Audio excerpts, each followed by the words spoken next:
Welcome to Lawyers Who Learn, where we explore how attorneys' engagement in lifelong learning fuels their growth. Join us to uncover these journeys and gain insights for your legal career.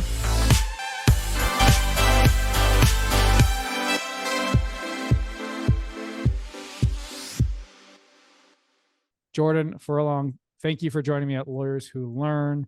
You're taking a leap of faith because you asked me before we started, what are we talking about? I'm like, don't worry, it'll be fine. So really excited to dive into not only your learning journey, but as I've gone through your work over the years and in preparation for this podcast, your Substack, I'm really interested in the three things that you focus on is lawyer formation, legal education, and lawyer regulation. But before we get into any of that, I just wanted to first say hello.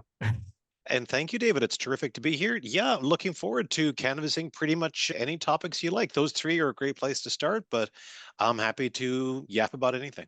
Fantastic. So you run the company called Law 21, Law in the 21st Century, right? Yeah, that was pretty much it. To the extent there's any backstory to it, it's that I was writing a column one time for a Canadian legal online PR article called Slaw. And they said, what do you want to call it? And I said, I don't know, future of law, something like future law, something like that, whatever. And they came back and they said, nope, that's taken. Do you have anything else? And I said, oh, geez, because I hate titles. Law 21, law in the 21st century. Sure, let's go with that. And it stuck. And the best part about it is that it's really short. Just to be done with it. And it was available in Canada. So exactly. That worked well. Yeah. I love those stories because the most famous one is like the Nike swoosh, where they paid somebody $30 to make it. And you're like, that must have taken so much money. Or even Apple, they paid more, but like you think there's so much more to name sometimes than there is. And sorry, just a quick thought, because it's actually apropos. And to logos generally, right? In terms of how you want to brand yourself and how you want to present yourself to the world. But look, the world's biggest coffee company has a mermaid, and the world's biggest computer company is a fruit, right? It's endless swoosh, right? The reason it costs $30 is that there's nothing to it. It's not the object itself. It's what you put into it. It's what you invest into it as a brand that builds it up. So yeah, which is something I wish lawyers would appreciate a bit more than they do. It's so well said. Let's see. There's some in my research for preparing, when I went to look at blog podcasts that you're on, at least half a dozen came up really quick on YouTube, and I went through them. And so my first question is actually, because you're such a thought leader in the space, I want to ask you this. Is there something that, when you think about your learning journey or lawyers' learning journeys or something else in general, that you wish people asked you about, or you wish you could talk about more, that you don't have the opportunity to because you always go back into those three areas or something else? And I'm happy to take a complete U-turn and go in that direction if there is something that stands out. If not, we can continue the interview. But I really just wanted to take a pause to see what stands out to you there. And I can kind of give you two broad answers to that. If we're talking specifically about the learning journey and the process of how you learn as a lawyer, as a professional, or any capacity like that, a question that doesn't come up as often as I would like it to, and I'm sure you probably experience the same thing, is what's the motivation to learn something? It's almost impossible to learn something you don't care about, as my kids will happily remind me as they're plowing through vectors or whatever else at school. And one of the points that comes up for me relentlessly is curiosity. If you don't have a fundamental curiosity about the thing that you're looking into or the subject that you're canvassing, you will not learn effectively. You will not retain anything. You're not going to, because you don't really care that much about it. It's a duty or it's a chore. But if you're essentially curious as now, what would that be like? And what does that look like? And how would that work? And so forth. That's the thing I think is just absolutely essential. Now, I'm an amateur. You're a professional at learning. I don't know if you found the same thing or not in your travels. I will almost always consider myself an amateur in everything because, the growth mindset. Well, that's true. I could tell you personally, I agree with that completely, because I learn best when I choose the path that I go on. Actually, ironically, I learn worse through formal CLE type courses because it's an hour course. I'm also too ADHD to actually be able to focus for an hour. And so one of the areas that has been really interesting for me is talking to ChatGPT on ChatGPT voice. I don't know if you've done that. Yep, And I have. I do it for an hour, and I'll do it and I'll start on one subject, the history of the Middle East, and I'll end up on something completely different, maybe somewhere else. And you're able to take that journey of what you're curious about. And so how does that, the motivation of learning, why do you wish you were asked about that more? Because it would suggest to me that, again, when I'm speaking with a lawyer, and lawyers are the great majority of the professionals with whom I speak, I interact on a regular basis. And as an example, I get called in. Most of my work is a law firm or a legal organization calls me in and says, we want you to come and talk to us about this. It could be AI, it could be attrition amongst our associates, it could be learning programs and processes for our younger lawyers.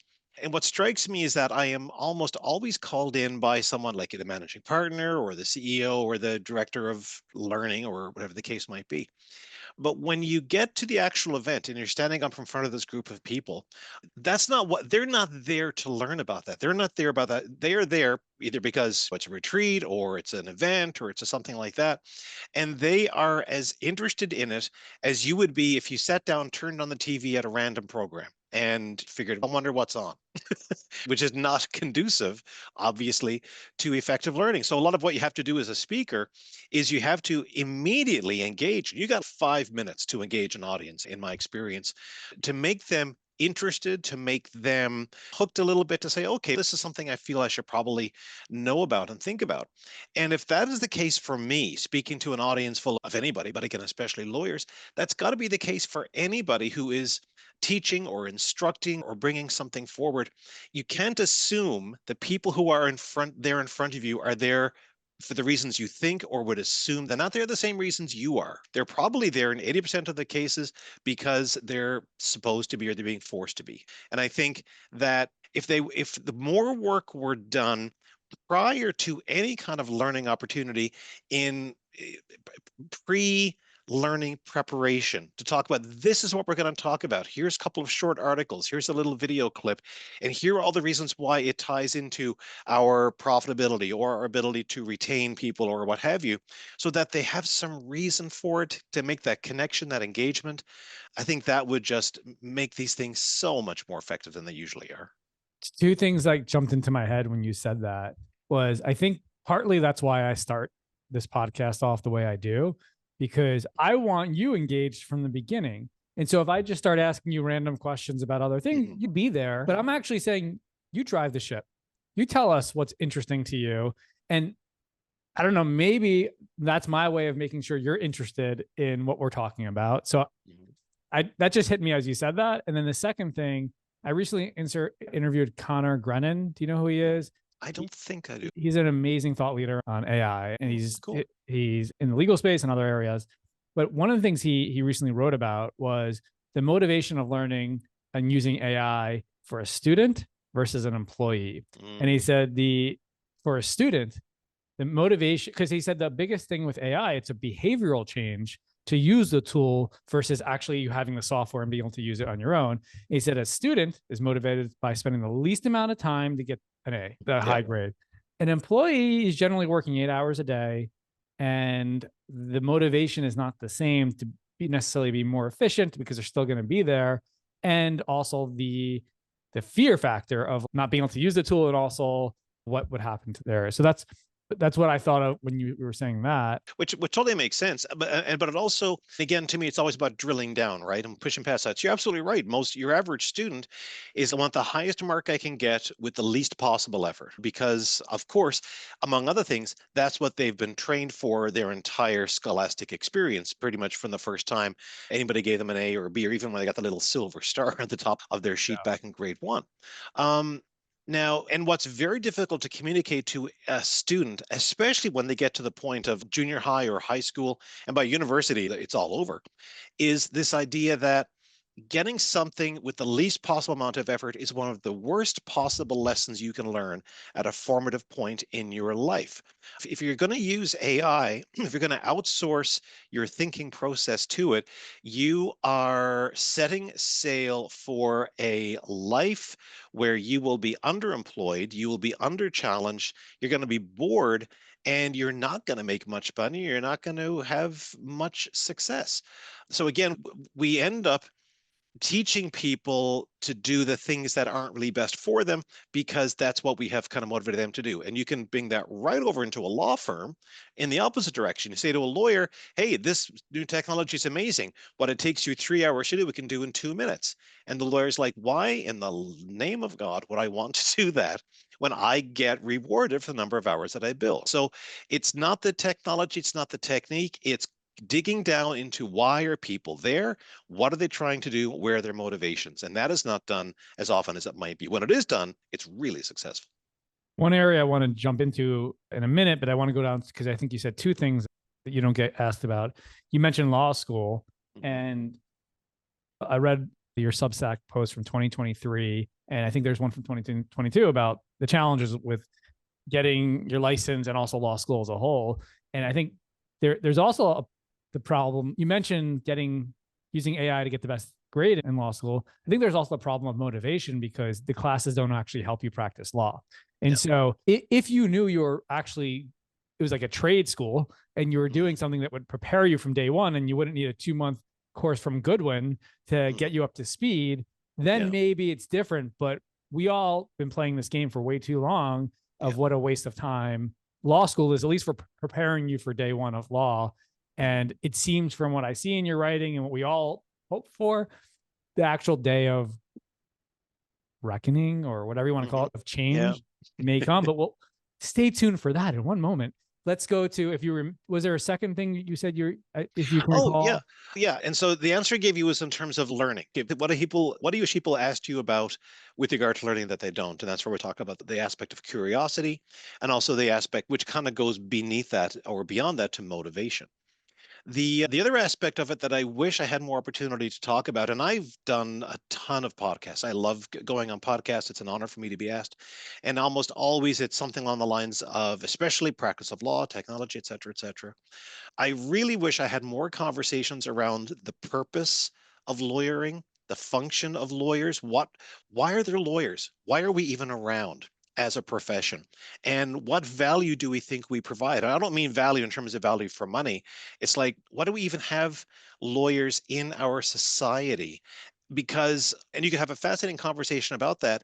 And in the next 5 years, almost all the answers we would have given to that are going to change. In my view, it's something that we're not prepared for as a profession. We have this very clear image of ourselves. We are problem solvers. We are problem fixers. We're analysts and reasoners. We're so smart and we know so much about so many things. And we're such great task performers. And look at all the hours we bill, et cetera. And most of that is going to be redirected off our plates somewhere else.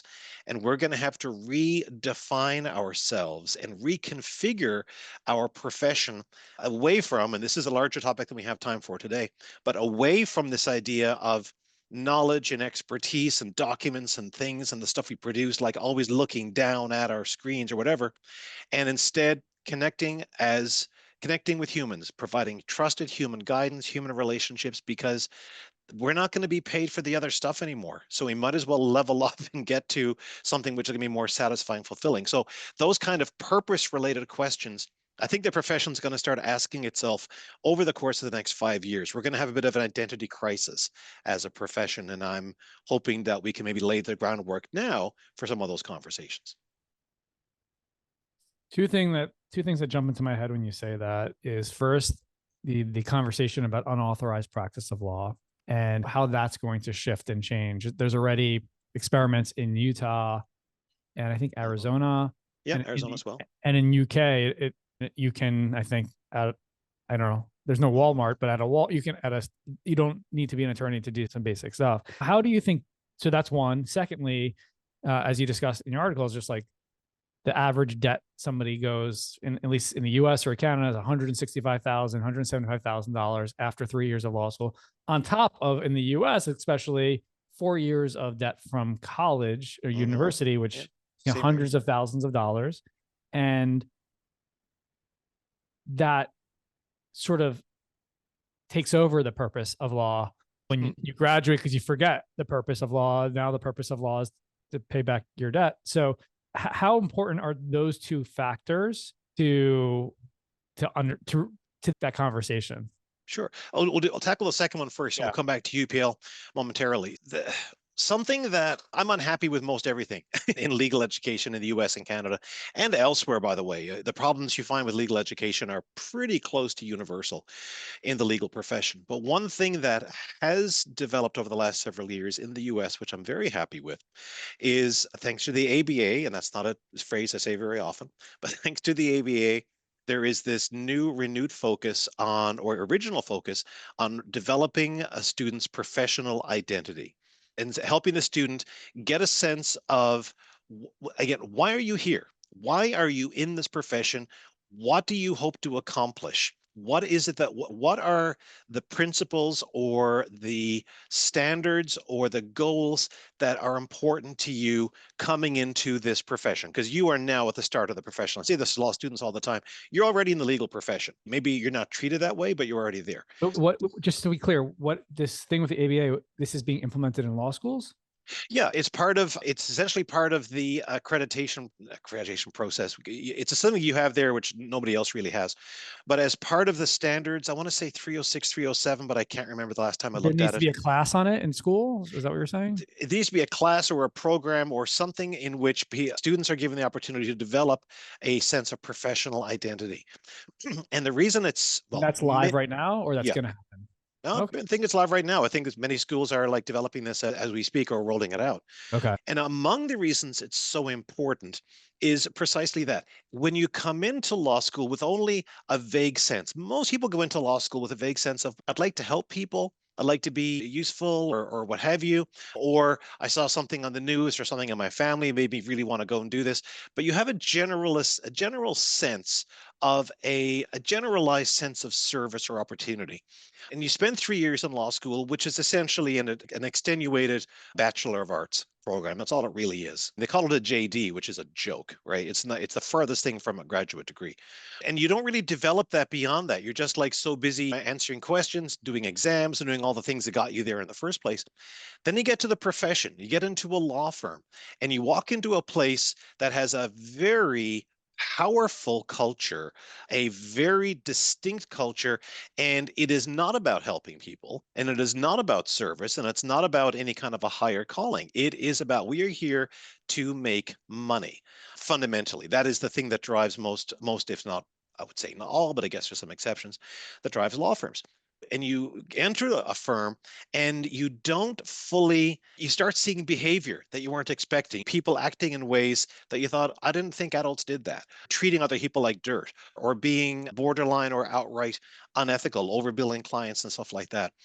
And you look around and you say, I guess this is normal. I don't know. You accept it. And within 6 months, within a year or so, you're captured by that because you didn't have a culture of your own going in. You didn't have a sense of why you're actually here as a professional. And that, I think, we now have a chance to change that around, to shift that. And I would love to see more of that. I would love to see professional identity become not just, oh, and make sure you do this while you're in law school, make that a core element of it, because who you are as a professional, who you are as a person is going to matter so much more down the road as a lawyer than you think it might be. So that's the first part of my answer to your first question. Sure. No. And let's parking lot, the unauthorized practice of law for a second, so we can dive into that. Yeah. I have it written down. Hopefully I'll find it. My notes are getting better and better. So, former dean of a law school who I'm close with, it was pretty forward looking. He's been predicting this for a while, but he predicts half of law schools will be gone by the end of this decade, if not more, or he hopes, I should say.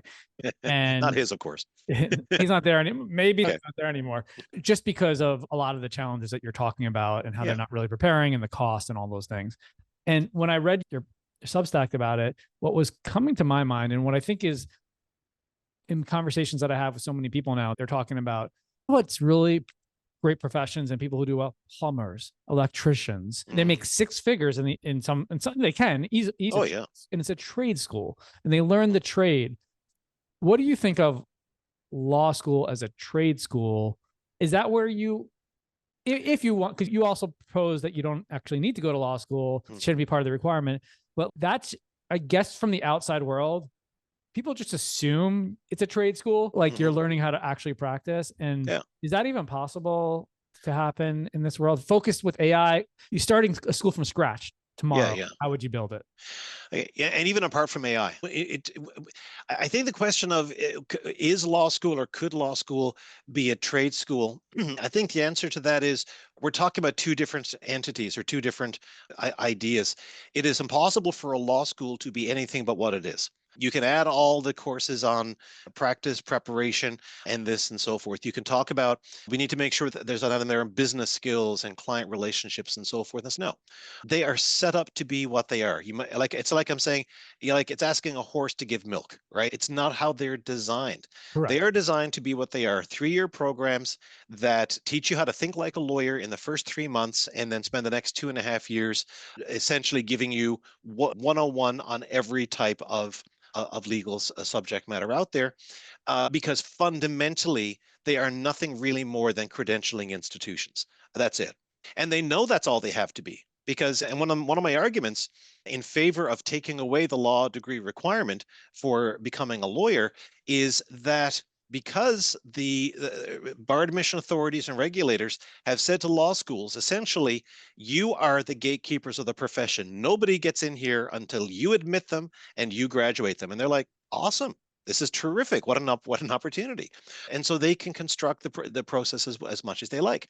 Now, and my message to them also is like, of course you can. You're independent entities. You don't report to anybody, to regulators and so forth. You can teach whatever the hell you want.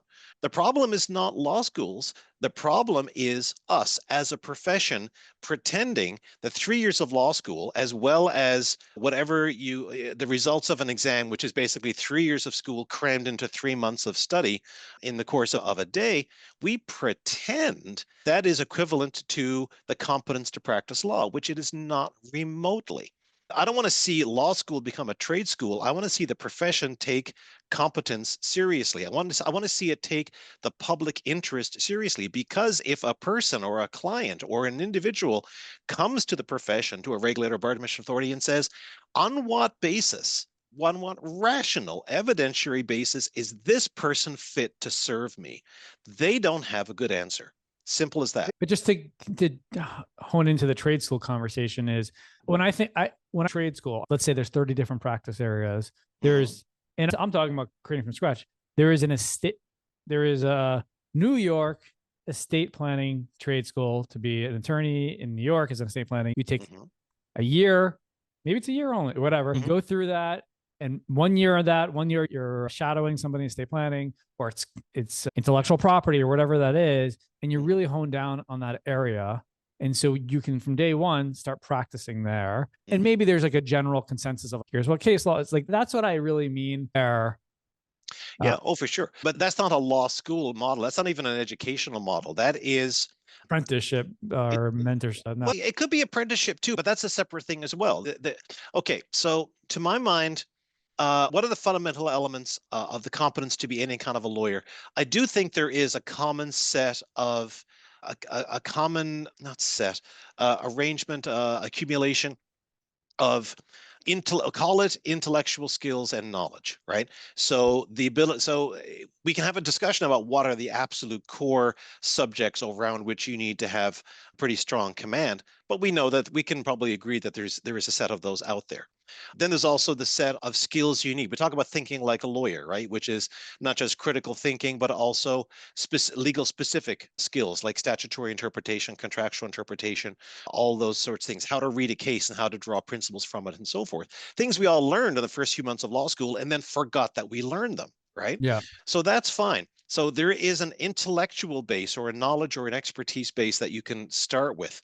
And if you want to call that first year law school, great. I think we could be a lot more rigorous about it, but fine, we can call that the first year of law school. From that point forward, you can say, all right, now I want to develop a specialization.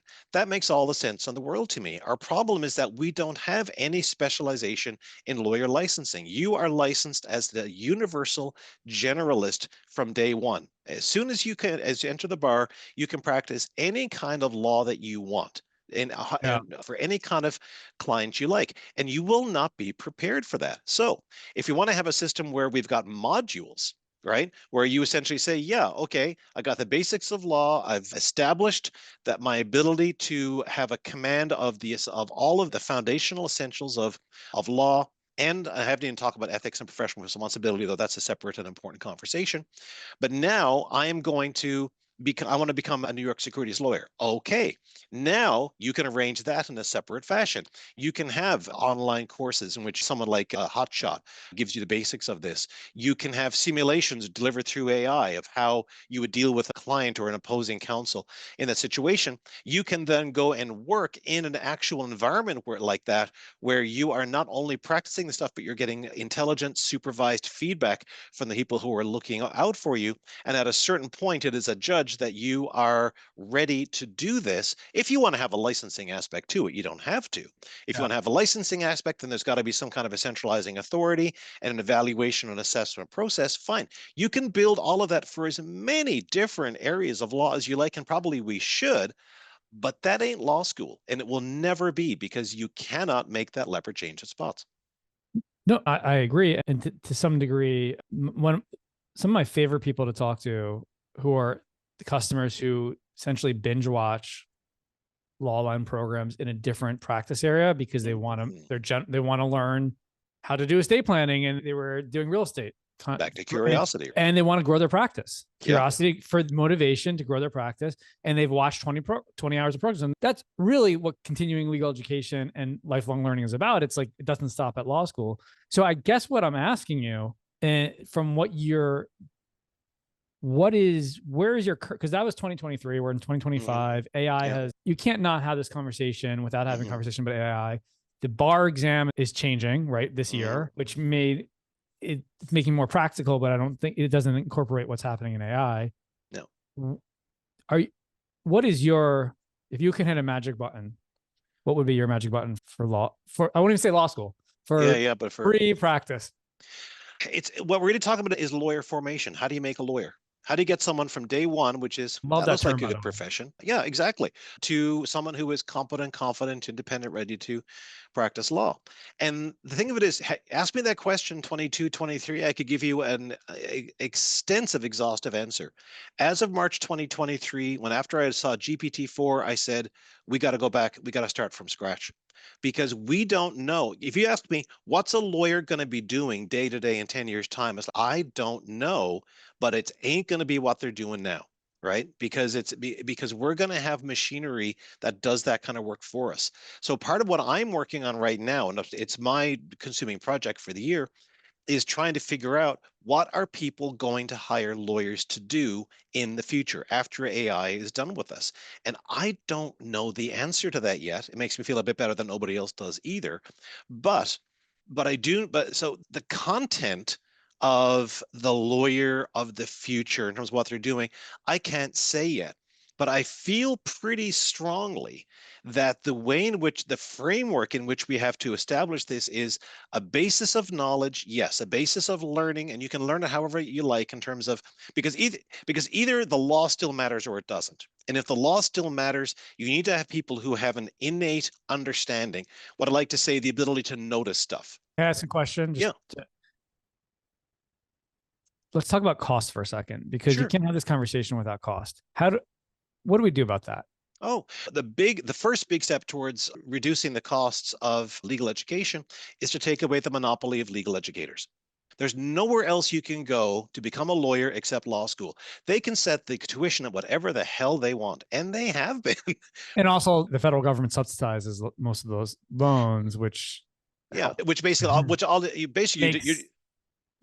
is fine, and it's great for access. I'm all about reducing barriers to access to the profession, but you're not really solving the problem. You're spreading out the number of people paying the bill for it. You know? And also, there's not a real connection to actually how much it's costing you at the time. Like I know people who are just like, they didn't even know how much their loan, what their interest rates were. There's just a lack of understanding. Same thing like when insurance pays your medical bills or things, something like that. Yeah. Okay, so step one. So step one, you take away the monopoly. There's not an ABA accredited law school anymore. Yeah, right. Saying. Or there can be. You can have as many law schools as you want. My thing, I say this to law schools all the time. I am not trying to infringe on your autonomy in any way. You can teach whatever the hell you want.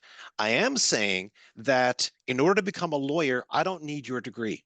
I don't need to have a degree from you. So if you still want people to come and pay your incredible sums of money to get a degree from you, you've got to actually really make it worth their while. What I want to see is many other, like with reservations, the approach they've taken at the Solicitors Regulation Authority in England and Wales. You don't have to have a degree from any organization at all to enter the lawyer licensing process. They have what's called the Solicitor's Qualification Exam Parts 1 and 2. The first is knowledge, the second is practice. I think a practice-based exam is pretty silly, but it's better than nothing. Okay. The solicitor's qualification exam is based on their competence profile. You can go to their website and download it. It will take you about 30 pages to get through it all. I think it's too long.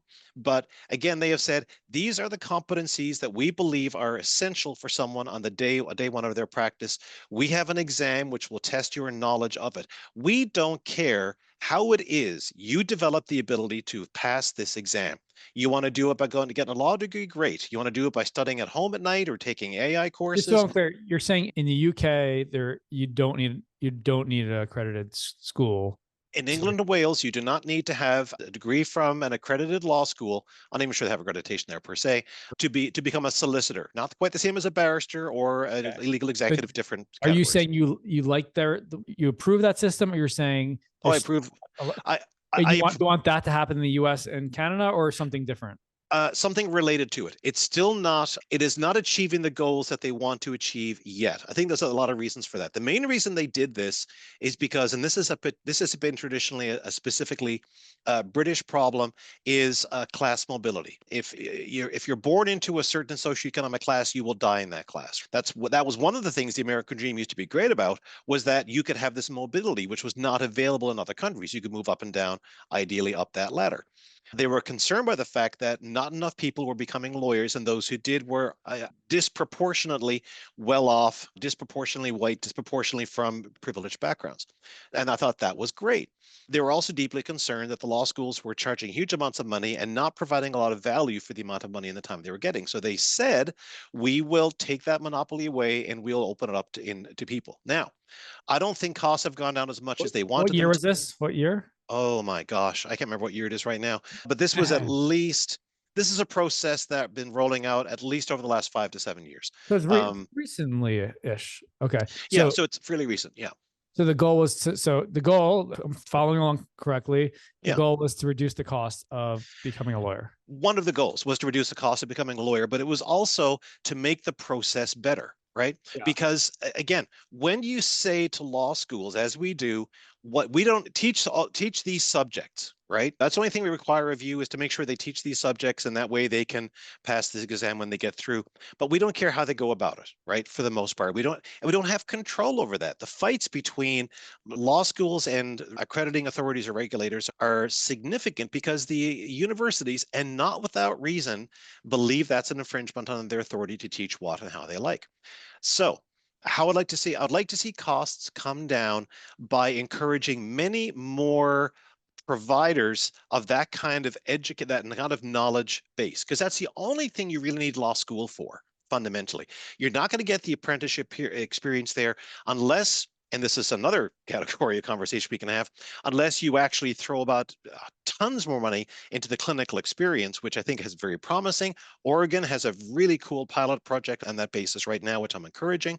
But all the other aspects of that you need to become a lawyer, you're not going to get in law school, and we shouldn't try. We should let law schools do what they do best, which is give you the fundamentals of the law, teach how to think like a lawyer, legal reasoning skills, all those sorts of things. And you can do that in a year and a half, absolute max 2. That alone, if you said that you don't even need the full 3 years of law school, 2 will be fine. That alone, you would knock a third of the price, a third of the cost off legal education alone, because you and I and everybody who went to law school knows third year was a massive waste of time. Yeah. You didn't learn anything new. You're kicking around waiting for your career to start. My third year, I set my classes to 2 days a week, and I built Lawline 3 days a week. Well, there, you made good use of it. Most of us just play cards. Yeah. Okay. So this is the challenge with these conversations. Now it's a little bit different. Is you mentioned in your Substack that there's such headwind. There's billions of dollars. And by the way, let's just be clear. This is not just law school. This is university as a whole. This is the entire legal education system is a credentialing system that when we went to school was very necessary. Not so much anymore. No. And so it's just, so we can't, there's not a bubble of just law school. This is higher education writ large, or small in a way like that. But what the process isn't answering the question of is, how do we form a lawyer? How do we make a competent lawyer? And most of the work I've been doing for the last several years when I'm talking to law schools and regulators, and I think they've tuned me out at this point, unfortunately, although I can see why, is you got to focus on this. You got to focus. And I know all the institutional, inertial, vested interest reasons why you're not, but you're not doing your job properly. And we know you're not doing your job properly because lawyers are coming into this profession absolutely unready to serve their clients and to run businesses and to be healthy and to make a difference the way they're supposed to. It's an absolute mess. If I did nothing else in my career except focus on that process, I would have no end of work to do.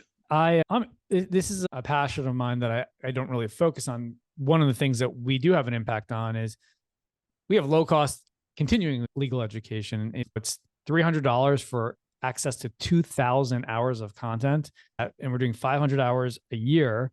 And CLE gets sometimes a bad rap because, again, it's mandatory. You don't know what people's motivations are. But one of the things that we do is we actually review every day. We get a digest of all the comments the customers write on the courses to see the value that they're getting.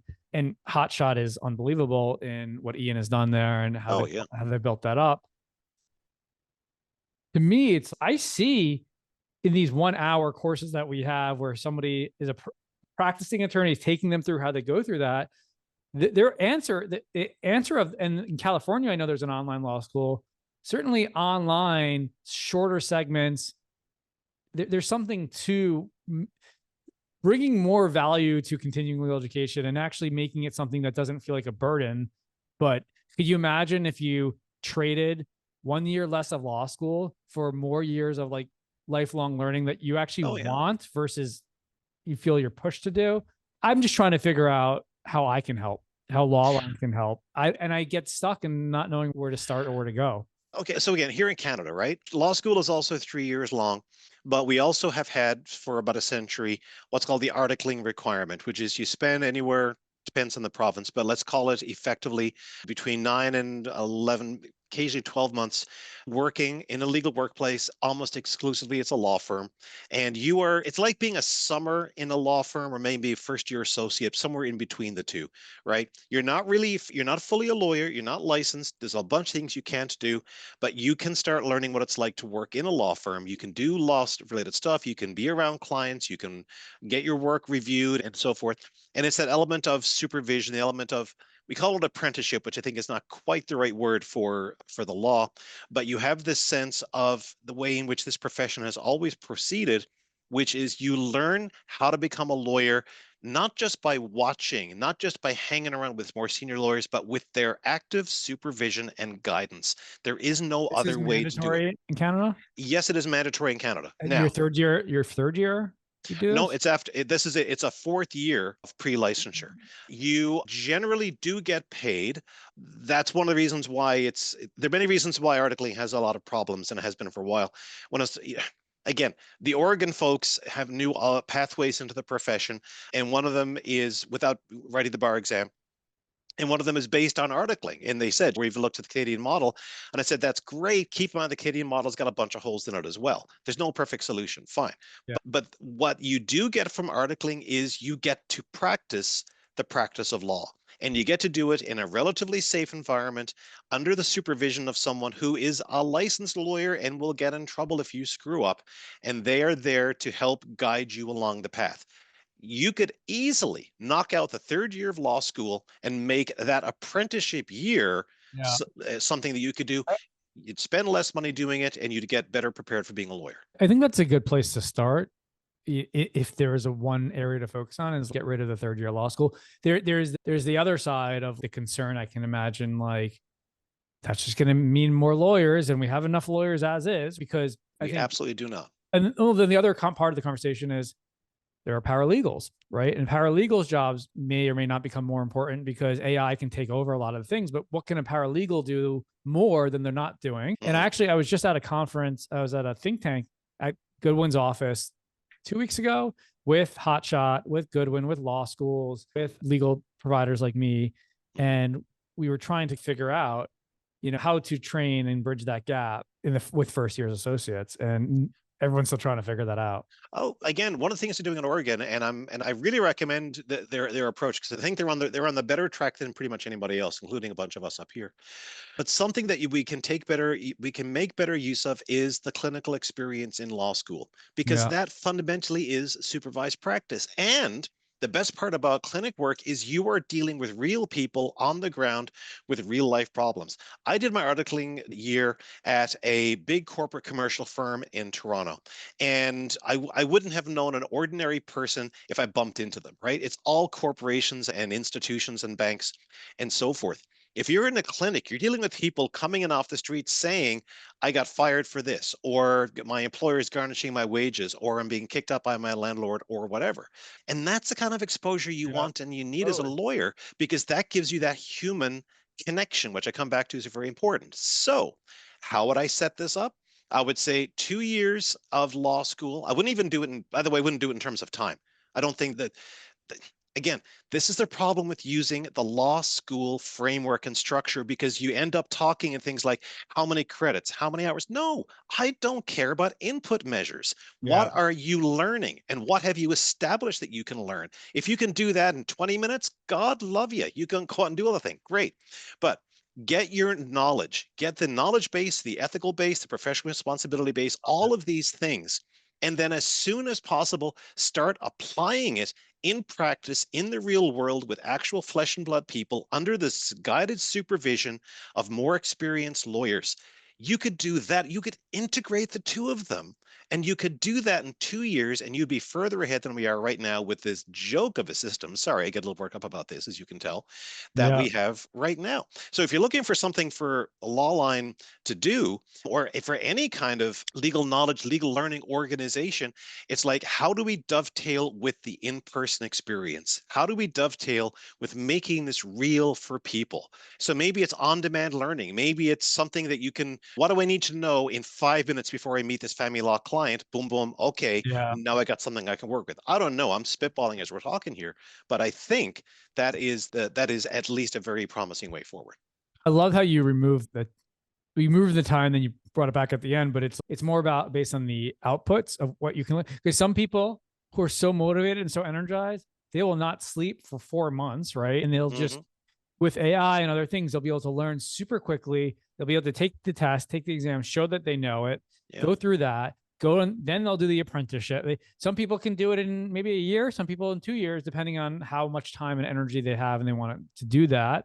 And again, if we're talking about access to justice, the more lawyers, the better. The more lawyers who have less debt, the better. Yeah. And then, and I know you've said this again in one of your Substacks, is you don't like the term alternative, what was it?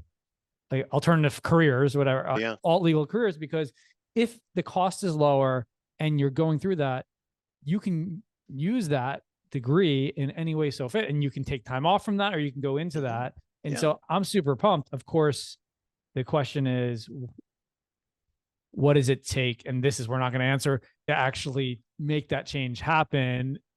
And I think there has to be you have to see the demand drastically get reduced. And that doesn't happen because the loans are there. And so I think that's the challenge. Yeah. And I can tell you, but part of the answer in the time we've got left, we'll switch back to UPL very quickly. I think UPL is, to my mind, 95% a purely protectionist measure to safeguard the practice of law for lawyers. I think that AI is going to render it a dead letter. I think people are using ChatGPT right now to get legal advice.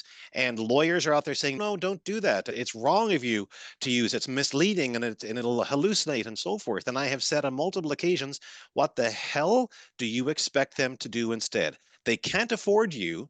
You won't take on their business because they don't have any money, and you're going to tell them they can't use anything else? No, sorry. Whatever access to justice is, that's the opposite. Okay. UPL feels more and more to me like a scam. And we go back to institutional authority, institutional inertia. You mentioned Utah and Arizona, wonderful experiments out there. California was on the road to that process until the plaintiffs' lawyers organizations in California went to their appointed congressman and said, shut that down. And they did. The member of Congress said, we will suspend the entire funding of the State Bar of California unless you shut down this one task force, which is looking into paraprofessionals and alternatives to lawyers for the delivery of legal services. When you're up against that kind of institutional power, it is very difficult to make the kind of progress that you would like. But that is where we need to go. We need to get away from this lawyer-centric, lawyer-focused vision of what the legal profession looks like and get to people-centered, human-centered, client-centered, justice-centered, public interest-centered line of work. You can tell at this point why regulars don't listen to me anymore and why the law schools are done with me, but that's fine. I still think that is the direction that we need to go. I'm inspired. I really am. I'm inspired by what you're saying. And I think we're all inspired by the magic of AI and how that can enable things like this to actually happen, because there's actually tools that take away a lot of what lawyers were doing before, and they make unauthorized practice. Like you said, it's going to happen. We need the access somehow, and lawyers are using it. Please. By the way, what do you think? Case Text, who was bought by Thomson Reuters, they're powered by OpenAI. That's all the same. Obviously, they've put through safeguards. Like I said in the beginning, and why you asked what we were going to talk about before we started, I didn't know. I had things that I was interested in. I knew you were interested in this. I think this is such an important topic. I really look forward to this when it goes out there and reusing and resharing it. And I will continue this conversation with you and with others to help law schools help themselves, and to mostly for me, it's the debt, is to prevent this unnecessary debt for people who want to serve that access to justice and to have a profession that's important. Yeah. It feels, yes, get there. I can see this whole lobbying thing, get like some sort of rhyming thing, 3 years goes away. Something just about getting rid of the third year, I think is simple enough. Yeah. It's a start. We can do it. All right. Yeah, it's starting in the right direction. But as I'm fond of saying, and this can wrap us up, the pastor of my church once talked about, he said, he was just describing sin, but I think it applies across the board. He said, it's like you find yourself, you're driving in the wrong direction from where you want to go. But instead of turning around, you keep driving where you're going, but you feel progressively worse about it. And this is what we have to do as a profession. We know in our hearts, we know this isn't working. So we have to stop, turn around, and head back in the opposite direction. David, it's been an absolute pleasure chatting with you today. Thank you very much for your interest and your passion about these issues as well. And look forward to connecting with you again soon. Thank you. And I think you're the guy to help lead it forward. So we'll see how that goes. Thank you, Jordan. All right. Take care.